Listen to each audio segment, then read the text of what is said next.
بسم الله الرحمن الرحيم. Respected brothers and everyone listening, today's topic is a very vast topic to address in a very short time, but I want to give you the main points on the life of this great, magnificent personality we are going to address. And looking at the current situation in Palestine, the genocide that's taking place, this entity has never been exposed to this level before. And apologists for this genocide, facilitators of this genocide, people who are trying to rationalize this genocide, and that may include journalists and politicians, they are complicit in it. So it so happened that this topic I am going to address is directly linked to the history of Palestine. The reason why Sultan Salahudin Ejubi, very commonly known as Salahudin or Saladin to the Europeans, his name was Yusuf ibn Najmuddin Ayyub. His father's name was Najmuddin Ayyub, and it is after his name the dynasty is called the Ayyubid dynasty. He was the founder. Sultan Salahuddin Ayyubi was the founder of this dynasty called the Ayyubid dynasty. He was the first powerful ruler of this dynasty. And Allah gave him this status because of his sincerity, his dedication, his efforts, and his selfless struggle to liberate Al-Quds, the third holiest site in Islam. The city of Jerusalem is sacred to Muslims. It is also sacred to the Jewish people, and it is sacred to the Christian people. So, this city had been ruled by many different dynasties, different kings in different periods, including the Jewish people. They ruled it once upon a time. And then this territory fell into the hands of the Romans. The Romans, they destroyed the city of Jerusalem completely in the year 132 CE due to a revolt, a rebellion against the Roman authorities launched by a messianic figure called Bar Kokhba. He was a messianic leader of the Jewish community in Palestine at the time. And this revolt was crushed severely by the then Roman emperor called Hadrian. You might have heard this name before, because those who know the British history, you would know that there is a place, or there is a monument called Hadrian's Wall. It goes from coast to coast in northern Britain. You can find its beginning where it starts in the city of Newcastle. This is where it begins, and it goes all the way to the other side of the coast. This wall was built by this very powerful Roman emperor called Hadrian. He ruled territory from Britain to the Middle East and parts of North Africa. Very big, large empire. So he decided to level the city to the ground and rename it Ilia or Elia after his own name. His name was Elias Hadrianus. And from that time on, the Jewish people were banished. They were not allowed to come back to the city of Jerusalem. You cannot be found in this territory. Any Jew found in Palestine would be killed on the spot by the Roman authorities. Then begins the Jewish diaspora, or Jewish spread, exile into the world. So the Jewish people, they became scattered. They became nomadic. They were taking refuge in different places at different times with different dynasties. Then came the Christians to power. Some Roman emperors converted to Christianity, starting with Constantine. And then later on, other Roman emperors accepted Christianity. And this territory was ruled by Christians. Christians were also very hostile to the Jewish people. Others were arguing, no, we must keep them alive because they bear testimony to our Lord, Jesus Christ. Because there are prophecies about him in the Old Testament, and we need the Jewish people to bear testimony to the Old Testament and its veracity. Therefore, keep them alive. And one such person was Saint Augustine, who argued in this way. And the Jewish people were given respite. They were tolerated in Christendom, but still not allowed to come back to the city of Jerusalem. I'm, taking huge leaps, historically speaking, because I cannot, this is not my topic today. My topic today is not to indulge in the history of the Jewish people and their suffering when it comes to the land of Palestine and whatever is relevant to that particular history. I'm just giving you this very brief introduction to this territory called Palestine. So how did the Jewish people survive then is the question. How did the Jewish people survive, the Israelites? How did they survive for so long? Islam. This may shock you because the propaganda you get exposed to every single day on news channels, they will try to claim that the Muslims are as hostile as the Europeans or Christians were to the Jewish people. This is a great lie. This is a huge lie. You must understand this history. Stay with me so that you know why Muslims are so important when it comes to the land of Palestine in particular. Because it is this land where all three major faiths claim territory. Every single faith, Islam, Christianity, and Judaism, have a claim to this land.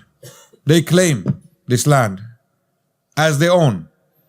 And we have to assess every single claim independently, fairly, justly. When we do, we come to realize that the only time three faiths coexisted in this territory was when the Muslims were ruling. I can guarantee you that. In the last 1,400 years, every time the Muslims ruled this territory, they had peace, harmony, coexistence. And the Jewish and the Christian and the Muslim people were able to worship collectively in this holy sanctuary. The Temple Mount, which is about 35 odd acres of land in the city of Jerusalem, is the holiest site where the Temple of Solomon stood once upon a time. What we call Masjid al-Aqsa. And the Quran mentions that very spot. A'udhu billahi minash shaitanir rajeem. Subhanalladhi asra bi abdihi laylam min al-masjid al-haram ila al-masjid al-aqsa alladhi barakna hawlahu linuriyahu min ayatina innahu huwas samiul basir. Glory be to the one who took his slave Muhammad in one night, sallallahu alaihi wasallam, from Masjid al-Haram to Masjid al-Aqsa, which has been blessed.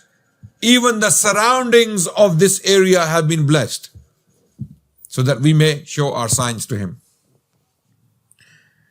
So, long story short, in the year 636 CE, about 15 Hijri, 15, exactly 4 years after the Prophet Muhammad passed away, Muslims take the city. And then they open the city for the Jewish people for the first time in nearly 500 years. Or just say less, over 400 years. They had been banished. They were not allowed to come back to the city. First by the Romans, then by the Christians. Long story. Why? What happened? Details are far too long for me to indulge in at this stage. I'm going to fast forward. And from that time onwards, the Muslims ruled the city and they allowed the Jews and the Christians to coexist. The Christians did not want the Jewish people in Jerusalem, but the Muslims said, no, they have a right. They are Israelites. They are Banu Israel. They have a right to be there. We will protect them. We will give them refuge. We don't agree with them. We believe they are disbelievers, but they have the right to be here because they have a claim to this land. So let them worship. And they did worship. And the Jewish people flourished in this city. And not only in this city, throughout the Muslim territory, over 90% of the Jewish people for 1,000 years lived in Muslim lands. I will repeat this so that you remember this. Over 90% of the Jewish people in the world, majority, the overwhelming majority of the Jewish people in the world lived in Muslim lands for 1,000 years. From Al-Andalus to India, the entire stretch of the Muslim civilization for 1,000 years, they felt safe, protected, and they flourished. The best philosophers, the best theologians, the best rabbis, the best poets, the best intellectuals, the best politicians, the best physicians from the Jewish community were born in the Muslim territory. And those who lived outside of the Muslim territory always felt threatened and always faced a prospect of extinction at the hands of the Christians, mainly. The Jewish people were banished, exiled, killed, massacred many times in the Christian world, including right here in Britain. First, before Richard the Lionheart, when he was leaving for a crusade to fight Sultan Salahudin, a pogrom took place against the Jewish people. And even during the first crusade, when these crusaders, when they left Europe, after the Pope delivered a speech in 1095 CE in a city called Clermont in France, he delivered a speech in 1095 telling all the European knights that you fight each other. Why do you fight each other? Go and fight the enemy, the infidel in the Middle East. They persecute your brothers, the Christians, which was a lie. This was a lie. It was a pack of lies. And the real issue, the real reason why Pope delivered this speech was the Seljuk victory in the Battle of Manzikert in 1071. The Seljuks defeated the Roman army and took as a result what we call today Turkey. You think Turkey is only Istanbul? No. Turkey is Anatolia, what we call Asia Minor.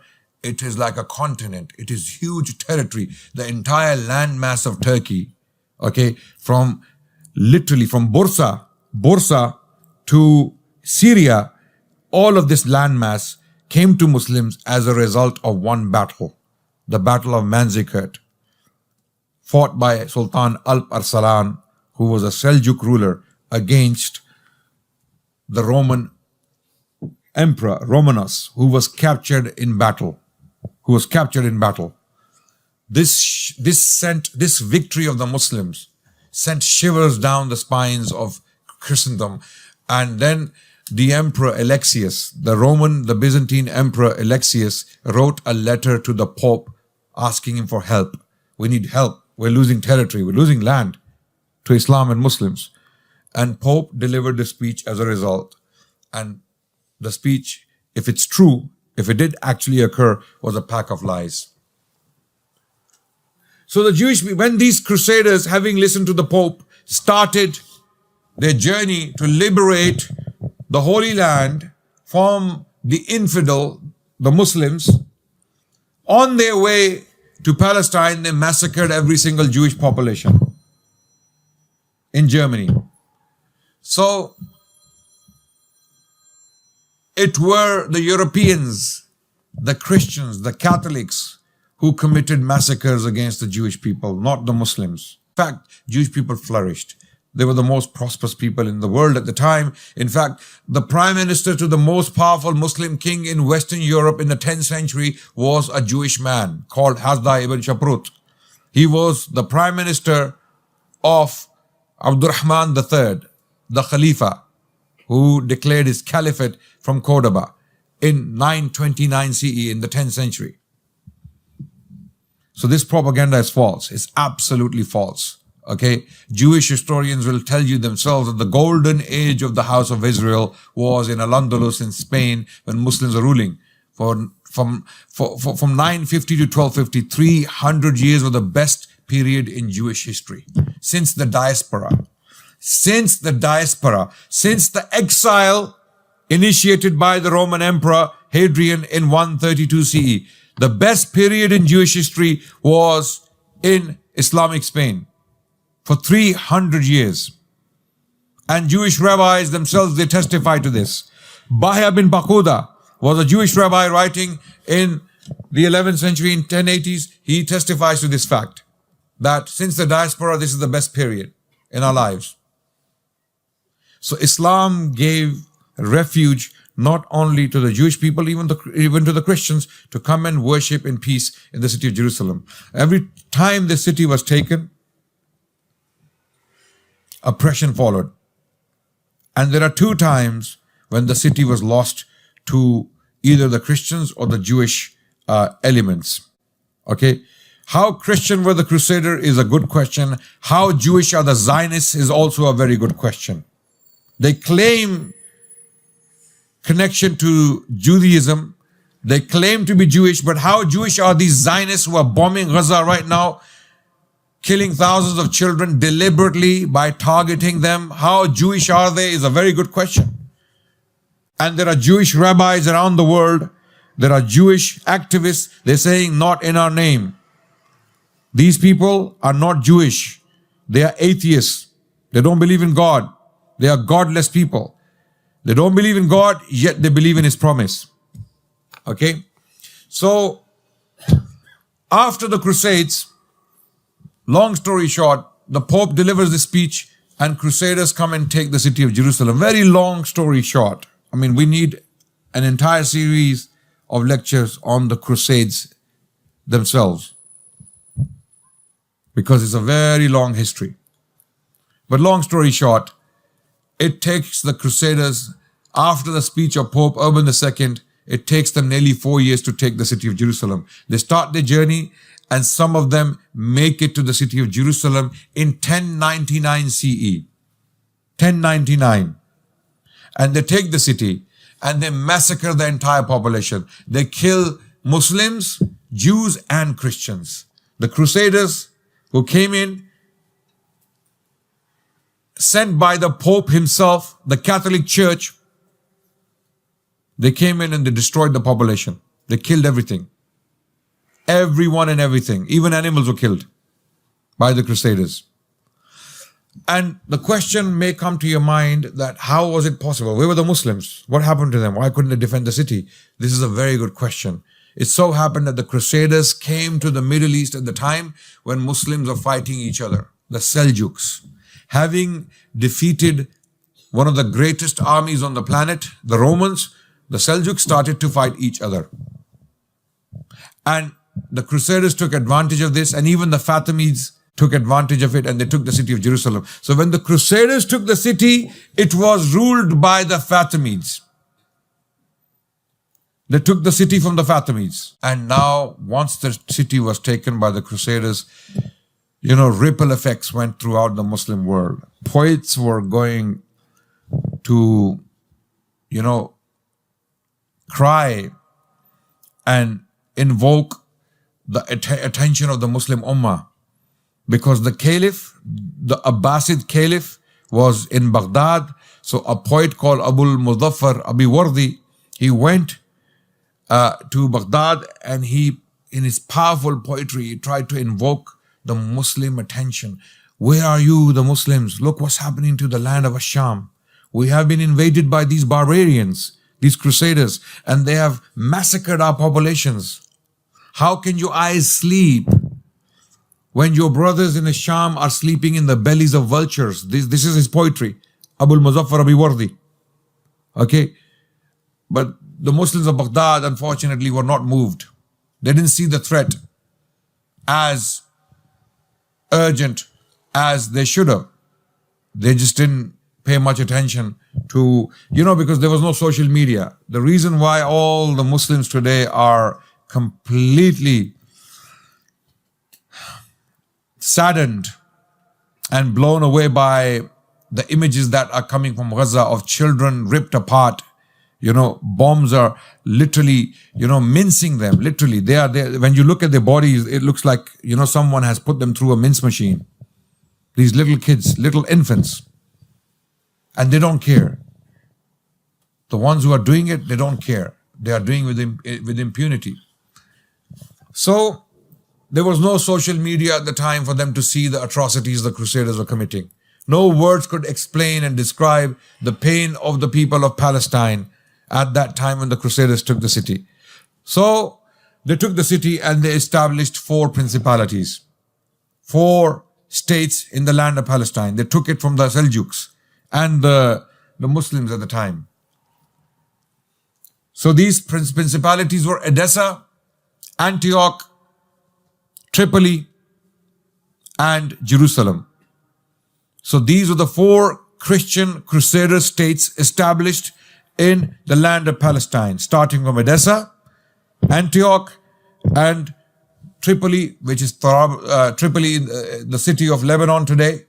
Okay, there are a few Tripolis in that region. One Tripoli is in Libya, one Tripoli is in Lebanon. I'm talking about the Lebanese city of Tripoli, right? That was also a Crusader principality. And Jerusalem. Now what happens? The Muslims are in a state of shock. And it took the Muslims a while to wake up to this threat. For some reason, Muslims did not immediately realize that what had happened. They thought that this barbarian horde has come from the north, from somewhere. They had no idea. And this is the first time they were exposed to this phenomenon called the Afranj. The Afranj, the Franks. The Muslims referred to these people who were basically a mixture of German, French, and English knights, warriors who had come to take this land. The Muslims generally called them Afranj, the Franks. They called them all the Franks. So they thought, these people, these barbarians have come, they will loot and pollute and they'll go back. But they came to stay. They came as settlers. They drove the Muslims out and they established a state called the Crusader state. And these people don't learn from history. They don't realize that Muslims cannot possibly give up this land. That's not going to happen. Muslims did not give up the land even at that time. It took them a while to wake up. It took Muslims a while to wake up, and within 90 years the Crusaders were gone from Jerusalem. And it took another 100 years for them to be completely driven out of the Middle East, which was done by the Mamelukes later on, Sultan Baybars and his successors later on. But it happened. That's the point. You cannot rule this land by force. You cannot occupy this land by oppression and tyranny and destruction and massacres and genocides. The Crusaders did it. They tried it. And as a result of these crusades, hundreds of thousands of people died. But the land came back to Muslims. Jerusalem came back to Muslims. Bear witness. Because right now what's happening? The Jewish people themselves are coming out and they're saying, not in our name. Some of the people in New York, thousands of Jewish people, they're coming out. Some of them are children of the survivors of concentration camps.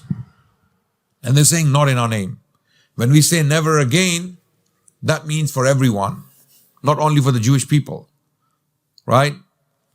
So, this land will come back to Muslims. Sooner or later, it will come back to Muslims. Crusades did not last. Okay? Oppression and tyranny will not last as well. It will end because, you see, oppressors and tyrants, they have a tendency to self-destruct. They have a tendency to dismantle their own power and ability, which is exactly what they're doing right now. The whole world has now suddenly woken up to this phenomenon. Kill 10,000 people in 3 weeks. These people have done it. 5,000 children shredded, ripped apart, blown into pieces. 5,000 children. And real number is unknown, by the way. This is a rough estimate. We don't know how many people are in the rubble. So, Sultan Salahudin, why is he important? Why are we talking about him today? We're talking about him because he was chosen by Allah to liberate the Holy Land. To liberate the Holy Land from the Crusaders. Crusaders, they established their power. And the first opposition against the Crusaders came from a man called Imaduddin Zinki. Imaduddin Zinki was a Seljuk ruler of the city of Mosul in Iraq. Seljuks ruled much of this territory from Persia all the way to Turkey. They ruled a vast territory. This was a very powerful group of Turkic generals and sultans. Who were the Seljuks? How important are they in the history of Islam? A very good topic that we can address another time.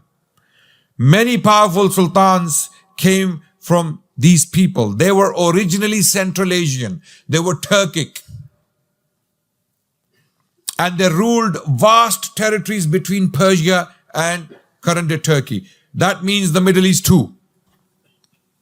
So the city of Mosul was ruled by a man called Imaduddin Zinki. He launched the first campaign or first retaliation against Crusader aggression, and he took the Principality of Edessa. He took the Principality of Edessa from the Crusaders. Shivers were sent down the spines of Christendom, and the Pope launched the Second Crusade. Another crusade was sent to take back the Principality of Edessa. The Second Crusade was an absolute failure. An absolute failure. Didn't achieve what it was meant to achieve. Then comes his son. Imaduddin Zinki is killed by his own soldiers or his own servants. And then comes his son called Nuruddin Zinki, a very pious man, a very able, a very upright man who was very, very diligent in his prayers. He used to pray tahajjud at night. Very, very diligent, very pious. Would love to listen to the hadith of the Prophet ﷺ. Okay. He specifically established endowments, awqaf. He invited the scholars to do public hadith lectures on Fadail al-Quds. He wanted to condition the minds of the Muslims. He wanted to explain to the Muslims why Al-Quds is important for us, why Jerusalem is important, why Masjid al-Aqsa is important for us to take it back from the Crusaders, because Muslims didn't seem to get the point. So he did public lectures. He got the ulama to read Fadail al-Quds, a hadith from the Prophet ﷺ on the virtues of the land of Ash-Sham, Bilad al-Sham, what we call Greater Syria, and specifically the virtues of Al-Quds, the city of Jerusalem and Masjid al-Aqsa. And the ulama did these circles in cities he ruled. Damascus, for example, was one of them. He was ruling Damascus and Mosul. And while he was ruling, an opportunity for the Muslims opened up in Egypt. Allah subhanahu wa ta'ala had destined for things to be this way. It was going to happen. It was going to happen, and Allah subhanahu wa ta'ala listened to the du'as. Zinki would pray at night.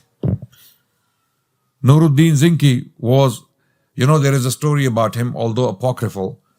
It is a legendary story, very famous story, that he had a dream that two people are trying to dig the grave of the Prophet ﷺ. Who has heard this story before? Put your hands up. SubhanAllah. It seems it's very famous. We could not trace the origin of this story, unfortunately. We cannot authenticate it. It may not be true, but it's a very famous story. And this goes to show the level of influence Nuruddin Zinki himself exercised in Muslim minds and Muslim psyche for someone to even make up a story like this about him, right? That he saw a dream and he saw two people trying to dig the grave of the Prophet ﷺ. So he went and he caught those people. And the story goes that they had nearly reached the jasad, the jism, the body of Rasulullah, the blessed body of Rasulullah ﷺ, digging. So Then he blocked the grave of Rasulullah sallallahu alaihi wasallam with molten metal. Okay, we don't know how true this story is. We don't know, but it's a very famous story. So I want to highlight that it cannot be authenticated. It may well not be authentic. Nuruddin Zinki had a very special status in the minds and the hearts of the Muslims because of all the preparations he was making to undo the Crusaders, to get rid of them, to drive them out. Okay? If the Crusaders were a good force, if they were a just people, if they were a kind people, if they were compassionate people, if they were a people who allowed every single community, Muslim or Jewish, to worship freely, then maybe the Muslims would not have been so hostile. But the Crusaders themselves were poking Muslims, provoking Muslims. Every single opportunity to insult Islam and Muslims, they did it. They made Masjid al-Aqsa a stable for horses. Dome of the Rock became a stable for horses. Where you have verses in the Quran inscribed at the time of the Sahaba. Those verses inside the Dome of the Rock, you might have seen them. They were inscribed by Abdul Malik bin Marwan when the Sahaba, Ashabul Rasul, were alive, radiallahu anhum. So the Crusaders are poking the Muslims. An opportunity came up. There was a clash between the Vizier and the Fatimid Caliph in Egypt. So this Vizier, he reached out to Sultan Nuruddin Zinki for help because he wanted to be the Vizier. And Nuruddin Zinki saw an opportunity in this. But the Fatimid Sultan had another candidate, or the Fatimid Caliph had another candidate who ousted this Vizier. So Nuruddin Zinki decided that he will send one of his generals to help the Fatimid Vizier who came to help, or came to ask for help. So he sends one of his trusted generals called Shirku. Shirku was an uncle of Sultan Salahudin al-Ayyubi. Sultan Salahudin was born in 1137 CE. He was born in 1137 CE in the city of Tikrit, northern Iraq. And he came from the Kurdish stock. He was Kurd. He was a Kurd.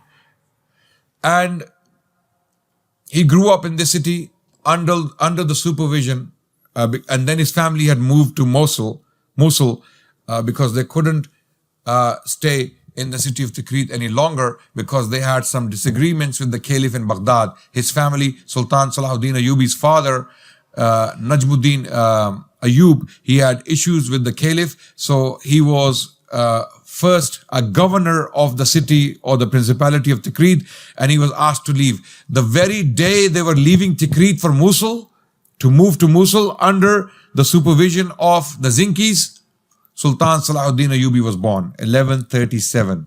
He was born on that very day when the family was moving from Tikrit to Mosul. So he grew up in Mosul under the supervision of Nuruddin Zinki. Nuruddin was one of Salahuddin's teacher, one of his teachers. So Shirku, when he was given this task in 1164 CE, 1164.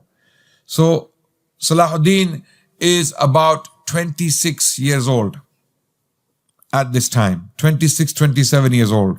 He didn't want to go with his uncle. He didn't want to leave Mosul. He didn't even see a plan for himself. He was a normal, standard, outgoing young man. Okay? It's like, look at yourselves today. What is a normal, outgoing young man nowadays? I don't want to ask about East London. I don't know what that means in East London. Yeah, sorry, no insult. Or Birmingham or Manchester, okay? Or some other parts of London. So let's take, can someone help me? What is a normal, outgoing person in London? A young man. Although East London is a separate country. What is a normal? So Sultan Salahuddin was a normal young man. You know, he was into the cultural practices of the time, even drinking. Even drinking. Not many people know this. You know, many people, when Allah subhanahu wa ta'ala gave them when Allah gave them power, they changed for the best. They changed for the best. There are a few examples. Okay, one is Umar bin Abdul Aziz,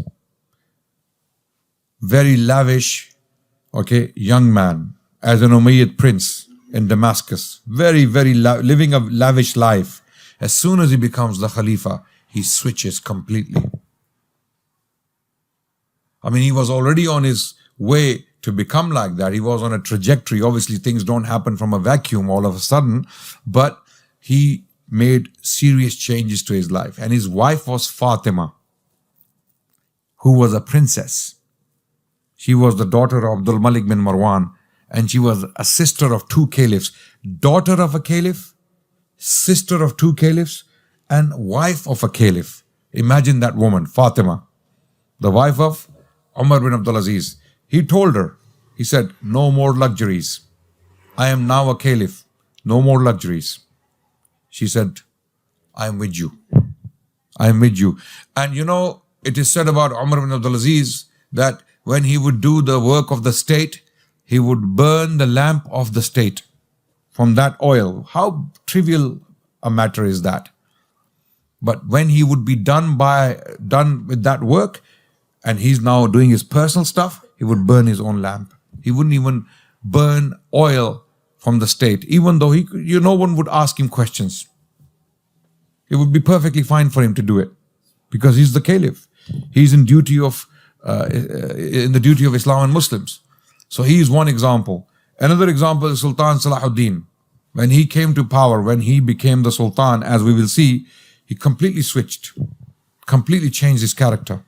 You know, all of that outgoing, being a young man, whatever that means at that time, that definitely included drinking. Many sultans and princes were into drinking. This was normal for them. That was their lifestyle. I mean, you may not imagine that today, because mashallah, our level of taqwa is very, very high, as you know. So we cannot imagine that. But their munkar sometimes coexisted with Islam. They were very strong Islamic characters. They loved Islam. They had a lot of ghira for Islam, but at the same time they had these weaknesses in their characters. They had these weaknesses on the side. Okay? So never expect perfection. If you see some strong person doing great work for Islam, don't expect him to be an angel who landed from the heavens. Don't expect Jibrail, Israfil, Azrael from them. Don't. Okay? Or don't expect a prophet from a Muslim. What happens is someone is doing good work for the ummah. Allah has given someone strength to lead the ummah on a particular matter, and you see a slight weakness in his character. Yallah, khalas, finished. Go home. Finish. You're nobody. Haram. Okay, and you give a fatwa on him and you finish him off. So we lose great potential. We lose the goodness this person may have brought to us. Okay? And some of the Sahaba had this attitude, no doubt. But the Prophet ﷺ, he always looked at the strengths of the people and he used them accordingly. So Sultan Salahudin Ejubi, if you saw him as a young man, you would think, is this going to be the great Sultan who will liberate? You would not believe. So Allah subhanahu wa ta'ala can change affairs, right? So he didn't want to join his uncle Sharku.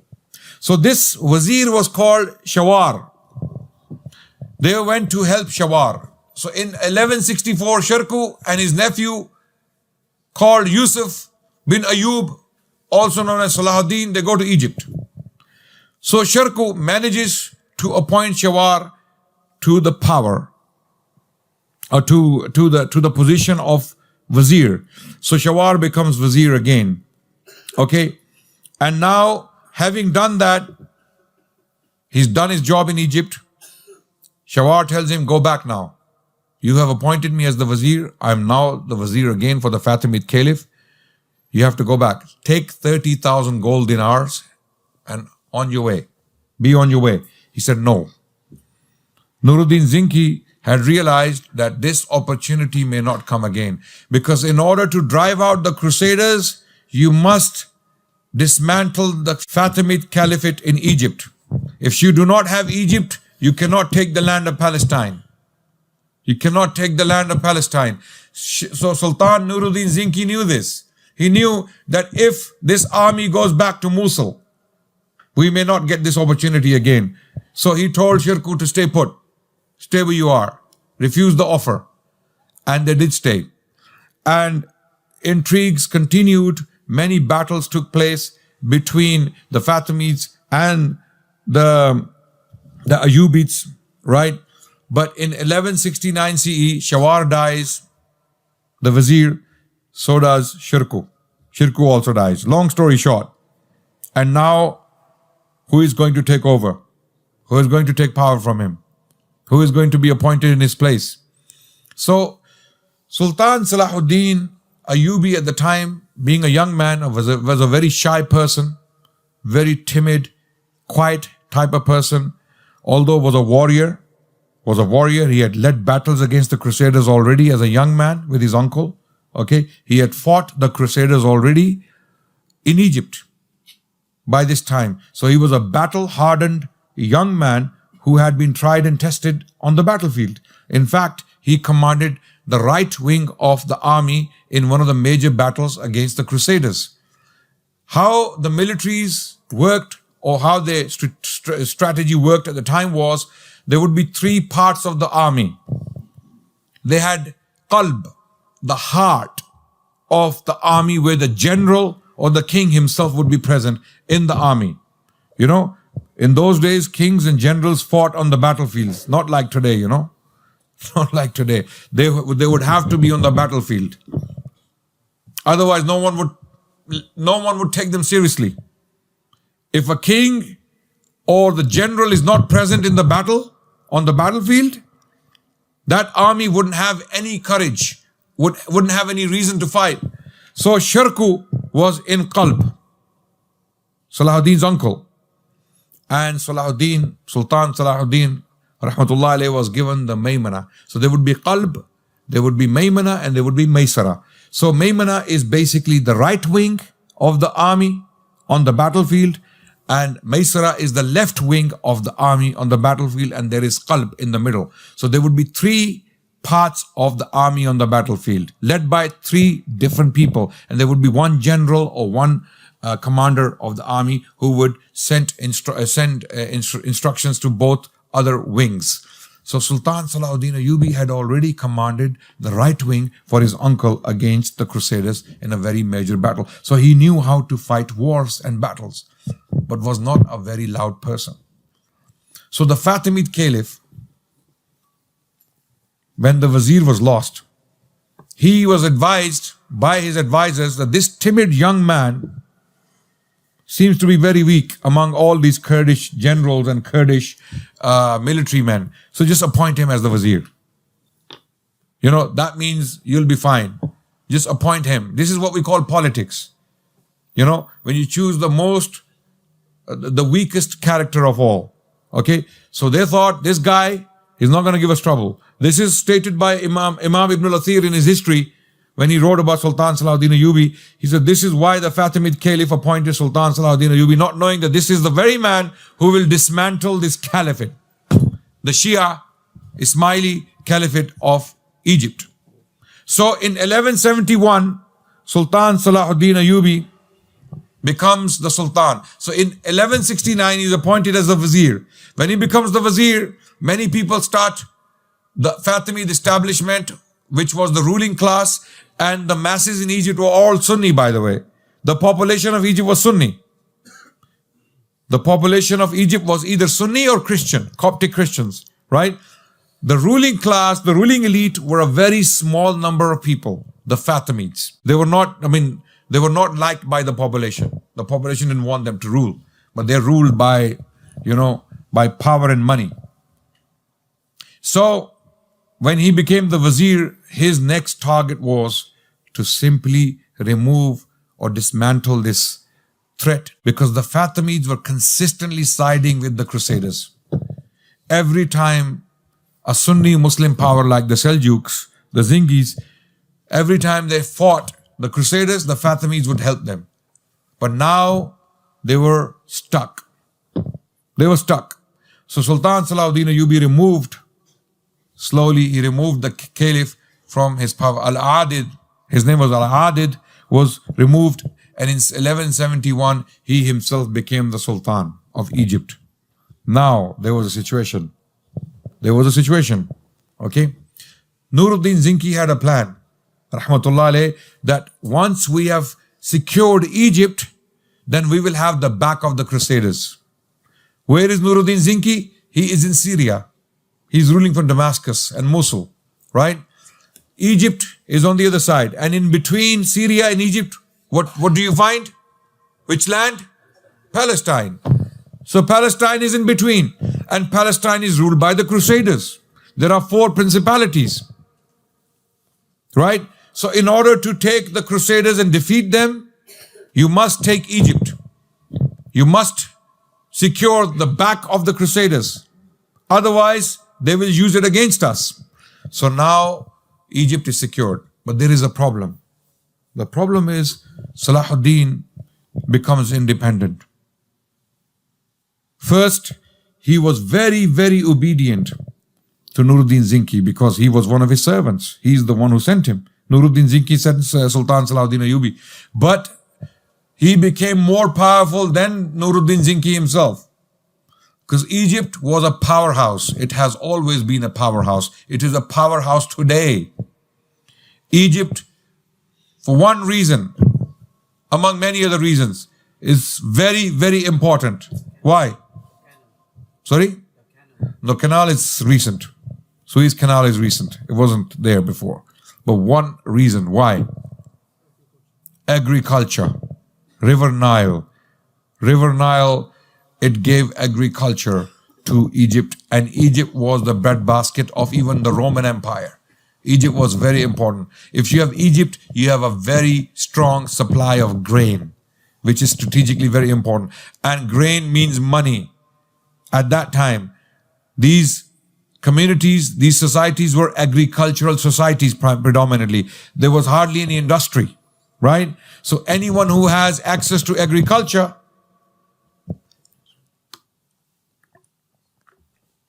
so Sultan Salahuddin, he takes Egypt, and now Nuruddin Zinki starts to feel that he is now asserting independence. And there comes a time that now they want to face each other. So Nuruddin Zinki wants to take Egypt from Sultan Salahuddin. And Sultan Salahuddin is not simply giving it up. He's saying, no, Egypt, I know Egypt. None of your Seljuk Turks will be able to rule this territory. I've been here for a very long time, so let me rule it and we can work together. But Nuruddin Zinki had advisors who were telling him, no, we must take Egypt. So while he was preparing his armies to come to Egypt to fight Sultan Salahuddin Ayyubi, in 1174, he passed away, rahmatullah alayh. He died before this took place. So Allah didn't want them to fight each other. Allah didn't want them to confront each other. And Allah had chosen one of them to rule the Muslims, to unite the Muslims. Who was that? And Salahuddin was more able, clearly more able in the eyes of Allah subhanahu wa ta'ala, because Allah had 2 choices, right? Allah could have chosen Nuruddin Zinki, but Allah chose Sultan Salahuddin to do the job. So Nuruddin Zinki, before he could take any action, military action against one of his own clients, Allah took him. He died. And when he died, one of his young sons succeeded him, and he was clearly not able to rule. So now this was an opportunity for Sultan Salahuddin to take back the land of Syria from the Zingis or the Seljuks, right? So one after another, Sultan Salahuddin Ayyubi went for Muslim territories to unite them, and he had one goal in mind. His entire life had one mission, and that mission was the liberation of Jerusalem and the liberation of Masjid al-Aqsa. This is what he was doing all this for. This is why he was going around the Muslim world trying to unite the Muslims. Okay, so he took Yemen. He took Hijaz, and he also took the land of Syria from the Zengites. So now the Muslim Ummah for the first time in the Middle East is united under one Sultan. It took him a long time, many battles, many hard fought battles against the Crusaders and his own Muslim brothers who would not allow him to unite the Muslims. He had to fight the Crusaders and his Muslim brothers in order to unite. Okay? Because many a times you will see that despite the fact that we see potential and strength and power of character and leadership in a person, but because we have our own personal agendas, we will pull his legs. This happens in your masjid committees. This happens in your charities. This happens in any Muslim project. Everyone is a philosopher. Everyone is a politician. Everyone thinks they can conquer the world. Yes or no? Yes? Okay? There is a very famous story about Afghans. Even this story, I like to tell stories even if they're not true. But I also highlight at the same time, the story may not be true. Alexander the Great, when he came to Afghanistan, there's a famous story. He was finding it very difficult to control these people, to conquer them. So his mother said, what kind of people are you dealing with? You went from Macedonia all the way to Afghanistan, was called Bactria at the time. So what is so special about Bactrians? So he said, okay, I'll send you few. So he sent few Bactrians, Afghans, to his mother. And then when they came, although the story is apocryphal, may not be, clearly not, I don't think it's true. I don't think it's true. But the moral is true. When I finish, you will know exactly what I'm talking about. So these few Afghans were sent to the mother of Alexander the Great. She asked them, who is the leader? Every single one of them, I am. She said, no, I want one of you to be the leader. They said, no, I am the leader. Every single one of them, I'm the leader. While they insisted that they are all the leaders, they started to fight each other in front of the queen, in front of the mother of Alexander. And every single one of them killed each other. Right? So she said to Alexander, yeah, now I understand. Okay? And when Russia left, this is exactly what happened. Every single one of them, these warlords with immense weapons at their disposal, they wanted to be the king, right? This is exactly how the Muslim Ummah has been, unfortunately. Our greatest struggle has been to recognize leadership and leave the leader to do his job. One of the greatest struggles in the history of Islam has been rebellions. Rebellions against rulers and leaders. Rebellions upon rebellions. And always these people find an excuse to rebel. They will find one excuse or another to rebel against the ruler and destroy to wreak havoc in the community and the society. Always, always these people who want to rebel, okay, they will find excuses. And this is not, I'm not talking about right now in 20th century. Go back, read the history of Islam. Go to the Ottomans, go to the Mughals, go to the Ejubids, go to Al-Andalus. Any Muslim dynasty or Central Asian dynasties, the biggest problem they had was rebellions. And Sultan Salahudin Ejubi was exactly the same. Rebellions, non-stop rebellions. So he eventually crushed all of them. And he managed to rule all these territories. And now was the time to deal with the Crusaders once and for all. And Allah caused an incident to happen that boiled the blood of the Muslims so much that they all united under one leader. And this is exactly, what's happening today. What's happening today in Palestine, the bombings of Gaza, the shredding of little children by these bombs, it is already boiling the blood of all the Muslims and non-Muslims around the world. You can see it, right? So there was this foolish Frankish knight called Reynaud de Chatillon. Reynaud de Chatillon was the ruler of a castle called Kerak, current-day Jordan. You know where the Battle of Muta took place. The Battle of Muta took place in Jordan, current-day Jordan, between the Sahaba. The famous battle where Khalid bin Walid radiallahu an led the Muslims for the first time on the battlefield. Because the first three generals of the Muslims appointed by the Prophet ﷺ were all shaheed. Abdullah bin Rawaha, Ja'far bin Abi Talib, and Zayd bin Haritha. All three of them were killed one after another in this battle. And then they were left with nobody to lead. And Khalid bin Walid was present. He had recently accepted Islam. He said, you're the only person we can think of to lead this army. So he led the army against the Romans. Extraordinary odds. And he's protected the army, strategically brought them back to Medina, having inflicted heavy losses upon the Romans, and then managed to take back the Muslims. This place, Muta, is very close to this castle called Karak. If you go to Jordan today, you want to go to this battlefield, this place where the Sahaba fought this famous battle against the Romans, and the qabrs are there. The qabrs of the three Sahaba are there, even to this day. You will see the castle of Karak, Kerak, very close to this place. Reynaud de Chatillon ruled from this castle, and this castle fell on a pilgrim route. The Hajjaj, they would go for Hajj and Umrah from this route. So there was a treaty between the Crusaders and the Muslims. And Sultan Salahudin, having consolidated his power already, united the Muslim Ummah under one ruler. And by the way, he never declared his independence from the Caliph in Baghdad.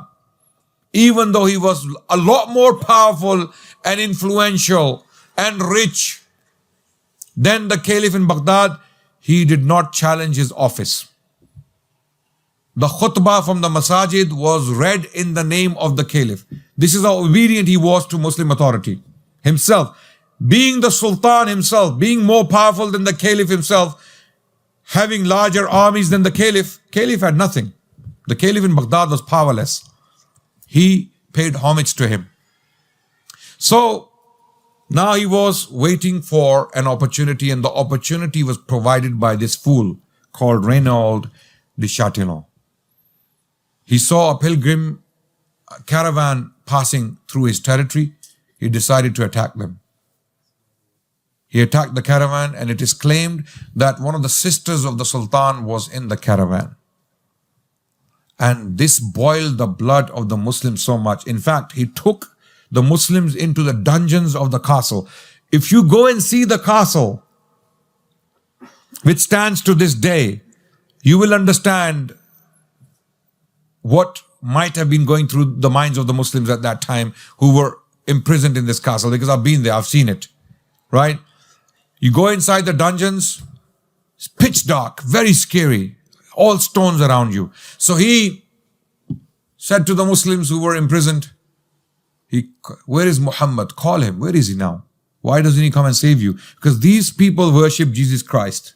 And they were so ignorant about Muslims that they thought we worship Muhammad sallallahu alaihi wasallam. So he was telling the Muslims, call Muhammad now to save you. Where is he? And the news reached Sultan Salahudin Ejubi. And the Muslims came around and they united against his person. And lo and behold, long story short, there was a huge battle that took place in this place called Hittin. In 1187 CE, in July, the Crusaders, they got together, their coalition came to fight the Muslims. And Sultan Salahudin had strategically cornered them already. Muslims already had water in their possession. So they had already positioned themselves on top of the wells and water supply. So water was completely taken away from the Crusaders. On top of that, Muslims started to light the grass and the fields around the Crusader army. So that basically increased the heat. So they became more and more thirsty. They got exhausted. And when they got exhausted, the Muslims, they finished them off. All the Templars, the core of this army were the Templars. They were a specific group. They were very, very battle-hardened, tough fighters. Okay, it is said that when they would charge with their horses, I don't know if you have seen some medieval, war demonstrations, when many horsemen on their horses with their spears, when they charge together in a line. You might have seen some movies like, there are scenes from this movie I watched back in the day, Braveheart, Okay, there are scenes that horsemen with the big spears, they would charge together. That charge was so terrifying that Muslim historians write about it, that it was unstoppable. Even the Muslims, with all their courage and all the iman and all the power, they could not stop the charge of the Crusaders. It was so vicious. It was so well organized. And it was so terrifying that they would not be able to stop it. So imagine 200 horses lined together with people, with knights, with javelins and spears in their hands, and they're charging together. That sight alone was terrifying. It was terrifying. So these were the Templars, the Crusaders, the Templars. So this was the end of the Crusaders. This was the beginning of their end. After the battle of Hittin was lost, the next thing the Sultan did was he went and besieged Jerusalem. He wanted to take the city of Jerusalem.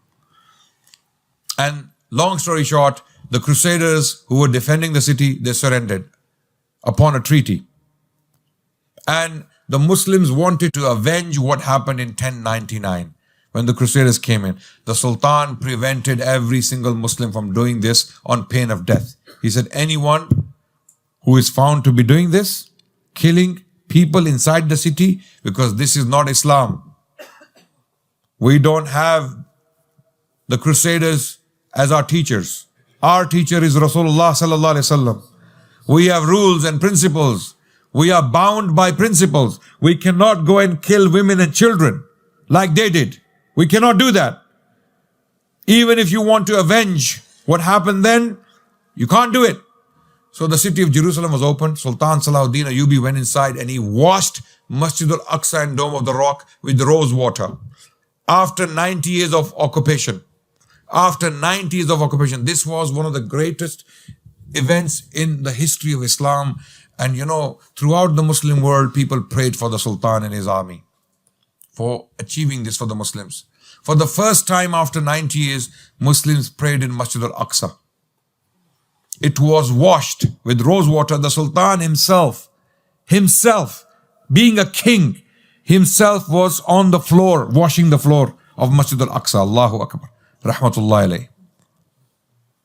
And his generals and his army, everyone was. And then they took down the crosses from Masjid al-Aqsa and the Dome of the Rock and put up the Islamic symbols. And the city was opened for the Jewish people as well. And the Christians. Sultan said to all the Christians in the city, Crusaders and otherwise, you may remain in peace. No one will brutalize you so long as you are peaceful. Don't cause any problems. And those Crusaders who want to go back to Europe, we will take you in security to the coast. Now Sultan provided his own military for their safety because the masses, the people of Palestine, the Muslims, they were boiling with anger. But the Sultan protected these people. No wonder William of Tyre, one of the Crusaders, he is one of the main Crusader historian who was writing at the time. He was alive at the time of the Sultan. Wallahi, my brothers and sisters, those of you who are watching right now, if you haven't studied the history of the Crusades, you haven't studied anything. It's so amazing, it's so powerful, it's so inspirational that it's unbelievable. There are so many things and so many deeds I simply cannot cover in this short sitting. My time is up, so I have to stop very soon. But what I have addressed today is not even the tip of the iceberg. These are main details, main events. Sultan Salahudin, he's freed thousands of Crusaders. No wonder William of Tyre, one of the Crusaders writing at the time, he said, this man, Salahudin, was courageous, was wise, and generous, merciful. Merciful. You know why they were writing this? Because every time the Crusaders dealt with him, they found him to be very merciful and compassionate. He had no personal vendetta against them. He was doing this for the sake of Allah subhanahu wa ta'ala. There is an incident narrated by one of his personal biographers, Sheikh Bahauddin Ibn Shaddad, who was one of his biographers and also one of his teachers. One of his teachers who was with him during all these incidents. He was with him on the battlefield. He saw him firsthand. He writes that once we were in our tents or in the camp, the military camp, and a crusader woman, a Frankish woman, had lost her daughter. She was kidnapped, stolen from her by some Muslim thieves. What happens? She goes to the crusaders. She cries to them that my daughter has been taken away. She has been kidnapped. The crusaders said, we cannot help you. We cannot help you in this hostile territory. We are in war. There is a war going on. On the other side, there are the Muslims, and on this side is us. So what are we going to do? But then they said to her that the king of the Muslims, he is merciful. Who is saying this? The crusaders telling this woman, the king of the Muslims is merciful. He will help you. If anyone can help you, it's him. So she crosses the lines. She comes to the Muslim side and she insists that she wants to see the Sultan. She's brought in front of the Sultan, and Salahudin ibn Shaddad is narrating what he's seeing himself. She comes, and then no one understands the language. So they bring a translator, someone who interprets her words. She tells him that my daughter was kidnapped and I want help. And she's crying at the same time. The Sultan immediately tells his men, go and find her daughter and don't come back until you find her. So they go, they find her. Some people were trying to sell her. So those men get arrested. The girl is freed and she's reunited with the mother within some short span of time. So when the girl comes back to the mother, she falls on the floor and she starts throwing sand on her face out of happiness and crying at the same time out of excitement. And Sultan, when he sees this, he starts to cry. When he sees this compassion of the mother for her daughter and the way she was praying for the Sultan, Salahudin ibn Shaddad narrates that we did not understand what she was saying, but we knew she was praying for the Sultan because she was looking at him and she was throwing sand on her face. She was so grateful to him that, how can this even happen? How can you even do this? In war. And there are many stories like this about Sultan Salahudin Ejubi, authentically narrated by his own personal biographers. There are many. There is one by Ahmaduddin al-Isfahani. He is an author. One of the best ones. I strongly recommend everyone to read on Salahudin. An-Nawadir al-Sultaniya is it's a biography of Sultan Salahudin Ejubi, authored by his own teacher, Salahudin ibn Shaddad. So, after taking Jerusalem, Sultan Salahudin, he goes for other Crusader territories and he fights many battles. Then, after Jerusalem fell to the Muslims, what happens next? Allahu Akbar. I'm going to fast forward very quickly. I want to finish so that we can take questions as well, inshallah. What happens? Again, the ripple effects reach the Pope in Rome. And it is said that Pope, when he heard the news that Jerusalem fell to the Muslims, he collapsed and died on the spot. Possibly had a heart attack or something. He heard the news and he collapsed on the spot and died. The new Pope, he announces another crusade. Crusade. Get Jerusalem back. How can we lose Jerusalem? This is the defeat of Christendom. This is the defeat of the papacy. This is the defeat of Catholicism. This is the defeat of our religion. Take Jerusalem back. And then what happens? The King of England and parts of France, Richard the Lionheart, he decides that he will go and fight Salahudin. Already the name of Salahudin is the most famous man in Europe. His name is already every single church, every single household, Saladin. Richard, when he decided to go on the crusade to liberate Jerusalem once again, liberate or take back the city from the Muslims, he imposes a tax on the English people. People here, right, in this country. And the tax is called what? Saladin tax. It's called Saladin tithe. Literally, I'm not making this up, by the way. It's historically attested. The tax was called Salahudin tax. And he even said that I would even sell London if I could to the highest bidder to raise money to go and fight the crusade. So from here, Richard, he decides to go on the crusade. With him, the King of France, Philip, also wants to join the crusade. And then from Germany, one of the biggest armies in Europe at the time, Frederick Barbarossa, the German king, nearly 80 years old, over 80 years old, he decides to go on the crusades. Now, long story short, when these people leave, their respective territories to head towards the Middle East, the Muslims already heard the news that these huge armies are coming. Allahu Akbar. Especially Frederick Barbarossa, who was coming from land. So when the German army came close to the Muslim territory, the Muslims started to pray qunut al-nazila. Muslims started to pray qunut to Allah. Ya Allah, only you can save us now. We don't have the power to fight these big armies coming from Europe. Okay? Because this was the loss of Jerusalem, you have to understand, to them was a huge blow. So they pray qunut al-nazila. Guess what happened? The emperor, the German emperor, Frederick Barbarossa, while crossing a river, falls from his horse in the river, and the water is waist high. It's not even deep. The water is waist high. But at that time, the knights, the warriors used to wear armor, heavy armor on their bodies, right? So he fell into water and he could not come back up. He was drowned by his armor and he died in that river. And once he died, his entire army lost the will. They lost the courage to continue, and they got dispersed. And many of them were killed off by the peasants. So that's gone. Richard comes and takes Acre. Long story short, it takes him a year to reach Palestine when he starts. Okay?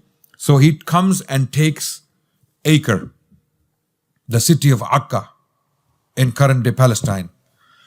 And then there are 3,000 Muslims inside. But before he takes the city of Acre, they besiege the city. Now this is something shocking. You'll find this very difficult to understand and appreciate.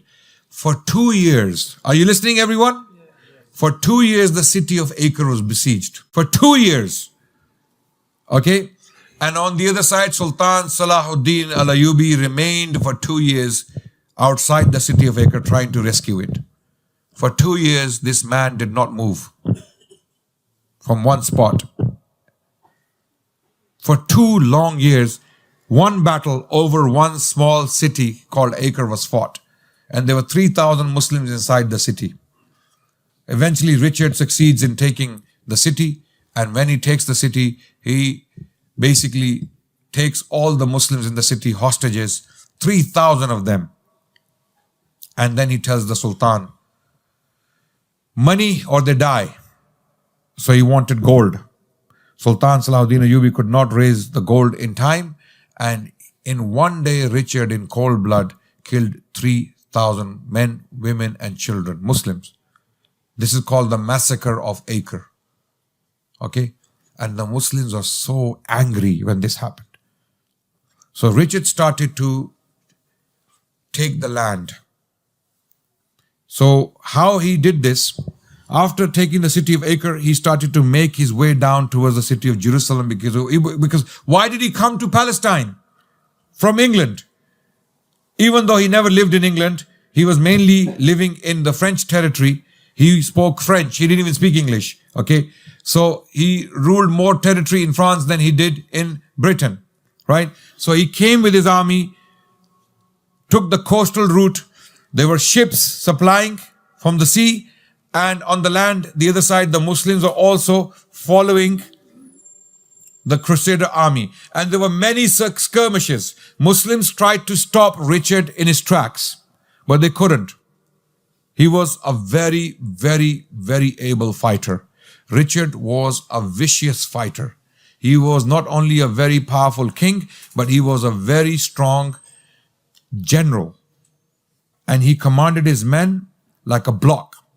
Even in the battle of Asruf, the Muslim lines and the Crusader lines were drawn against each other. This was a very famous battle that took place between the Crusaders and the Muslims, and the Christians charged the Muslims, as I mentioned earlier, and the Muslims could not stop the charge. And then Richard, Salahudin ibn Shaddad, writes in his history, the same biographer of the Sultan, he writes that on that day, Richard, with a spear in his hand, was running the length of the Muslim army, up and down, and challenging Muslims. Is there a man among you who will come and fight me? Is there a man? Muslims are so terrified of his leadership, his person, that no Muslim came forward to challenge him. This is similarly, at the time of the Prophet, when Ibn al-Wud, he came to the Muslims and he said, is there a man among you? He challenged the Sahaba. Who stood up? Who stood up to challenge him? Ali bin Abi Talib. 3 times the Prophet told him to sit down, because Ali was a very young man at the time. He didn't want him to be killed. Ibn al-Wud was a great warrior, very well-known warrior in Arabia. When he was challenging him, so Ali eventually ended up fighting him and killed him. So likewise, Richard was running the length of the Muslim army with a spear in his hand on his horse and taunting the Muslims. So the Muslims could see that this man is very different. This enemy is a very different person we're dealing with. This is a different breed. Okay? And Richard was, no doubt, was a very, valiant and vicious fighter. Not only himself personally, but as a military general as well. And now he came very close to the city of Jerusalem, having taken much of the territory. The Muslims are doing their strategic games, and the details can be read in the books I've already mentioned. Okay, so I'm cutting the long story short. So Richard comes close to the city of Jerusalem, having come from France, having raised taxes from Britain. He is almost 6 miles or 6 kilometers away from the city of Jerusalem. And the Sultan is inside the city of Jerusalem. Guess what? What is the situation? What do you think is happening inside the city of Jerusalem? This is the same man who massacred 3,000 Muslims in cold blood in the city of Acre. What do you think is he going to do? What do you think he's going to do when he takes the city of Jerusalem? Massacre. And who's inside? The king, Sultan himself. And now the advisors of the Sultan are coming to him. They're telling him, Sultan, leave the city. Live today, fight tomorrow. This guy, clearly he has reached this far and we couldn't stop him. Let him take the city and we will besiege them. We will deal with them like we dealt with the Crusaders before them. The Sultan did not want to leave the city. He said, I will die here if I have to. I will die in this city if I have to, with the people. What does he do? He goes to his teacher. Are you listening? He goes to his teacher. Who is the teacher? Salahudin ibn Shaddad, the one who wrote his biography later on, An-Nawadir Sultaniya. He goes to his teacher and he asks him, what do I do in this situation? Richard is here and these people are going to be massacred and I don't want to leave the city. Al-Quds, Jerusalem, Al-Aqsa, I cannot leave it. Sheikh Salahudin ibn Shaddad asked him, who gives victory? Who has the power? Allah. So go and ask Allah. Go and ask Allah. The Sultan comes to Masjid al-Aqsa and he stands on the mat. Salahudin ibn Shaddad narrates that I could see his grey beard moving. His beard was grey, possibly from grief of all these years. His beard was moving and he was reading, and his tears were flowing down from his cheeks. And when he made sajda, the prayer mat was filled with his tears, crying to Allah, Ya Allah, it's up to you now. Ya Allah, I am powerless. Whatever he was praying.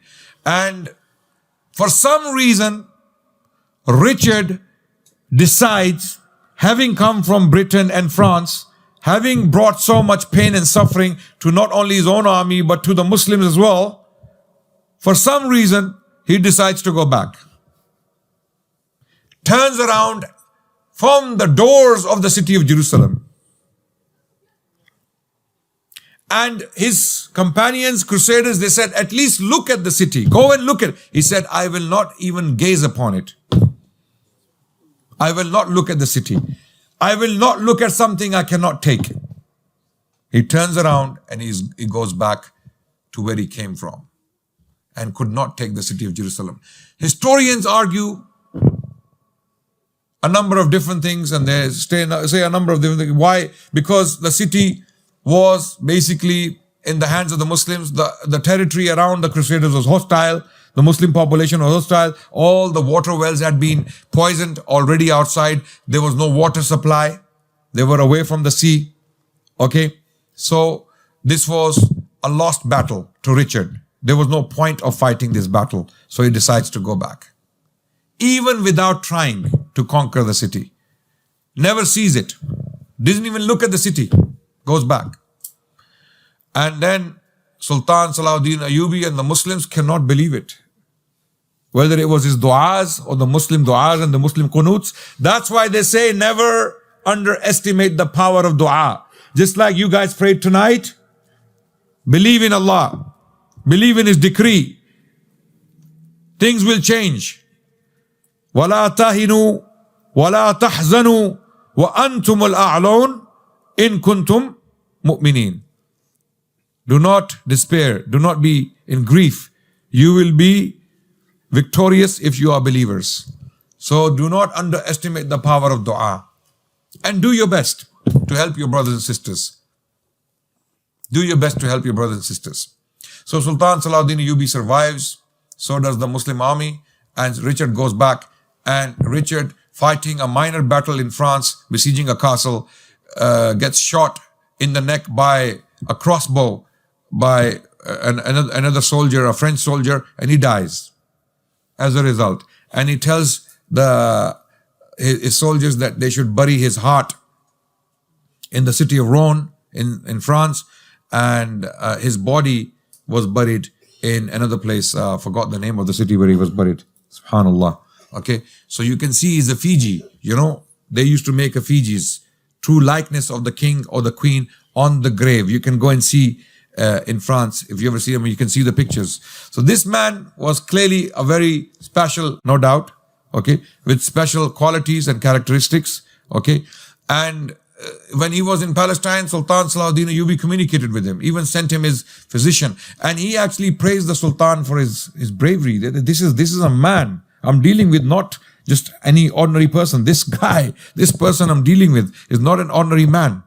Okay. And likewise, the Sultan respected Richard for his leadership and all the great qualities he possessed, although using them for the wrong ends. You know, when you go outside Westminster Abbey, there used to be a statue of Richard on a horse with a sword in his hand, right? You know, Richard, before leaving for the Crusades, one of the events that took place, unfortunately, was the massacre of the Jewish people in London. And they came to pay homage to him and they got massacred. This is Richard the Lionheart. Okay? If anyone's a Lionheart, it was Salahudin. And he became very, very popular.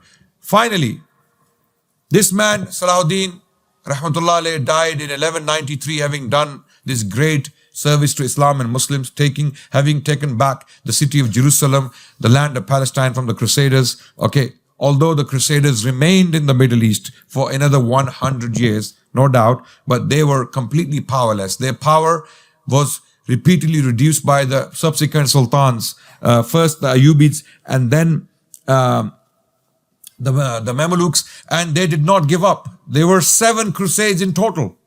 There were 7 crusades in total to the Middle East. Even the English king, Edward I, the king in this movie, the Braveheart, you know, who punished William Wallace for being a freedom fighter for the Scots, right? Edward the Longshank, okay, was a very cruel king, no doubt. A very cruel king. Very effective king. I believe as a historian that he was one of the most important kings in English history. More so than Richard the Lionheart, because what he did, his deeds outweigh the deeds of Richard by far. He was a very successful king, as bad, as evil, as as vicious as he was. But as a king, as a pragmatist, he was very, very successful. He was able to subdue the Welsh. Even he went for a crusade. Even he went for a crusade in the 13th century, almost a century after Sultan Salahudin Ejubi, and he was nearly killed. Right? So crusades continued.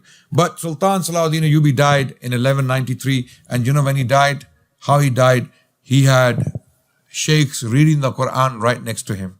He was listening to the Quran. He had specifically requested for the sheikhs to read the Quran next to him while he is dying. So last thing in his life was the Quran. And it is written that when he died, he had very few silver coins in his possession and 1 gold dinar.